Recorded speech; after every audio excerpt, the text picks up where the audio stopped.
బైబిల్లో ఉన్న ఇద్దరు సాక్షులు ఎవరు? చాలా మంది హానోకు ఏలియా అని అనుకుంటున్నారు, ఎందుకంటే దేవుడు సజీవంగా వాళ్ళని తీసుకెళ్లిపోయారని. కానీ అది నిజం కాదు. హానోకు దేవునితో కలిగిన సహవాసం, భక్తి, ప్రేమ దేవునికి నచ్చి సజీవంగా తీసుకెళ్లిపోయారు. అయితే సజీవంగా తీసుకెళ్లినంత మాత్రాన ఆయనే మళ్ళా భూమి మీదకి పంపిస్తారని కాదు. బ్రతికి ఉన్నప్పుడు దేవుడు ఎవరినైతే బలంగా వాడుకున్నారో వాళ్ళనే దేవుడు తిరిగి పంపించబోతున్నారు. వాళ్ళే మోషే, ఏలియా అని బైబిల్ చెప్తుంది. డైరెక్ట్ గా వాళ్ళ పేర్లు మెన్షన్ చేయలేదు, కానీ ఇండైరెక్ట్ గా ప్రకటన గ్రంథంలో చెప్పబడింది. ప్రకటన గ్రంథం 11:6 ప్రకారంగా తాము ప్రవచించు దినములు వర్షం కురవకుండా ఆకాశంను ముయ్యుటకు వారికి అధికారం కలదు. వారికి ఇష్టమైనప్పుడల్లా నీళ్లు రక్తంగా చేయటకు, నానా విధములైన తెగులతో భూమిని బాధించుటకు వారికి అధికారం కలదు అని ఉంటుంది. నిర్గమాకాండం 7:20 నుంచి చూస్తే దేవుని శక్తి చేత నీళ్లని రక్తంగా మార్చింది, తెగులతో ఐగుప్తు వాళ్ళని బాధించింది మోషేనే. రాజులు 1:17 ప్రకారంగా వర్షం కురవకుండా ఆకాశాన్ని మూసింది ఏలియానే. అలాగే మత్తయి 17:3లో రూపాంతరం కొండ మీద ఏసైకి కనిపించింది ఈ ఇద్దరు ప్రవక్తలే. మరి మోషే చనిపోయారు కదా, మళ్ళా తిరిగి ఎలా వస్తారు అని కొంతమంది భ్రమపడుతున్నారు. చనిపోయిన లాజర్ని, యాయీరు కుమార్తెని,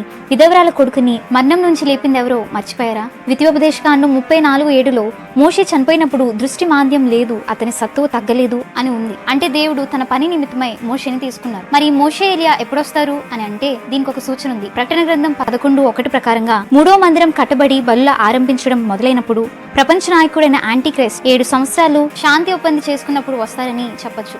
వచ్చిన వీళ్ళు ఏం చేస్తారంటే గోనెపట్ట ధరించుకుని 1260 దినములు సువార్త ప్రకటిస్తారు. గోనెపట్ట విచారమునకు సాదృశ్యం. 1260 దినములు అంటే 3.5 సంవత్సరం. ఎవరైనా వాళ్ళకి హాని చేయాలని చూస్తే వారి నోటి నుండి అగ్ని వచ్చి దహించడానికి దేవుడు వాళ్ళకి పవర్ కూడా ఇచ్చారు. భూమి మీద ఉన్న ప్రజలు మారుమనసు పొందడానికి 1260 దినములు సువార్త చెప్పిన తర్వాత దానియేలు 9:27, ప్రకటన 11:7 ప్రకారంగా యాంటిక్రైస్ట్ చేసిన శాంతి ఒప్పందాన్ని తన్నేసి ఈ ఇద్దరు సాక్షులను అందరూ చూస్తుండగానే చంపేస్తాడు. వాళ్ళ శవాలు ఆ పట్టణం వీధిలో ఉంటాయని, ప్రపంచమంతా సంతోషంగా పండగ చేసుకుంటారని ప్రకటన 11:10లో చూస్తాం. అయితే 3.5 రోజుల తర్వాత దేవుని జీవాత్మతో వాళ్ళు బ్రతికి నిలబడతారు. అది చూసిన ప్రజలు భయపడతారు. అప్పుడు ఆకాశం నుండి ఒక గొప్ప స్వరం ఇక్కడికి ఎక్కి రండి అని వినబడతారు. వాళ్ళని ద్వేషించిన జనం చూస్తుండగానే ఒకే మేఘం మీద పరలోకానికి కొనుకోబడతారు. ఆ తర్వాత మిగిలిన శ్రమలు ప్రారంభమవుతాయి. మోషే మృతుల గుంపుకు, ఏలియా సజీవ గుంపునకు సాదృశ్యంగా రాబోతున్నారు. దానికంటే ముందు దేవుని రాకడ రాబోతుంది. మరి అందులో ఎత్తబడతావని నిరీక్షణ నీకుందా? ప్రశ్నించుకో. Jesus is coming soon.